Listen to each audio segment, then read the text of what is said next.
Hey, salut tout le monde, c'est Silversoul. Alors aujourd'hui, je vais vous présenter une vidéo qui sera sur les 5 meilleurs personnages de SAO.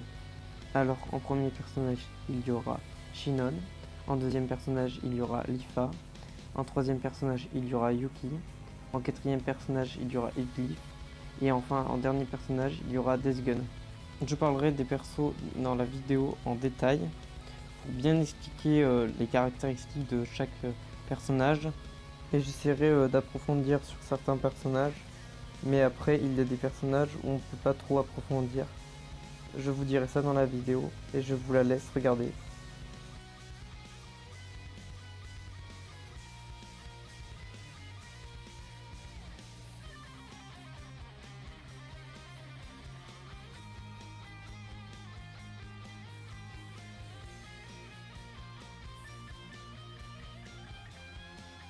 Premier personnage.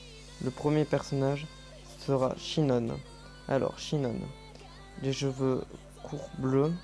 Shinon est un sniper de GGO. Veste vert et blanc, écharpe blanc, short noir et collant vert. Alors Shinon est aussi dans le monde de Halo, où c'est un chat, où elle a les cheveux bleus, les yeux bleus, une tenue verte, et on voit Lise derrière, mais on ne sait pas trop ce qu'elle fait. Voilà. Alors, on voit Asada, qui est toute souriante, toute joyeuse, qui a des lunettes, qui a les cheveux marrons et qui a les yeux marrons. Voilà, elle est très contente. Alors, le deuxième personnage sera Lifa, du monde de Halo. Alors, Lifa est un personnage plutôt joyeux, même si là, elle n'a pas la même coiffure que dans le monde réel. Dès l'entrée du jeu, Lifa se fera amie avec Kirito pour aider Kirito à libérer Asuna de l'emprise du méchant Oberon, le roi des fées. Ensuite, il y a Sugua s'entendra très bien avec son frère Kirito. Bon, d'ailleurs, elle fera un peu de l'inceste, mais voilà, en fait, elle ne fera pas vraiment exprès. Et après, elle pardonnera à Kirito pour leur avoir fait cela. Kirito considérera plus sa cousine comme sa sœur, car ils ont un grand lien d'amitié, ce qui fera qu'ils s'entendront très bien. Alors, troisième personnage. Alors, le troisième personnage est Yuki. Yuki est une fille très joyeuse, très souriante. Yuki est dans le monde de Halo.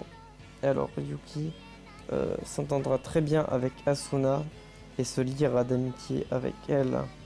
Yuki fera un combat à l'épée contre Kirito et Kirito le battra. Et après Yuki fera un combat contre Asuna qu'elle jugera vainqueur pour aller avec elle.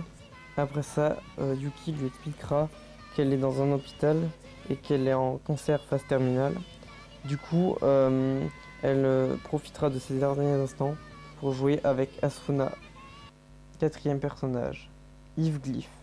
Alors Edglyph est un personnage assez badass, assez charismatique, qui a un bouclier en forme de croix. Edglyph est dans la meilleure guilde du jeu, qui est les Conquérants.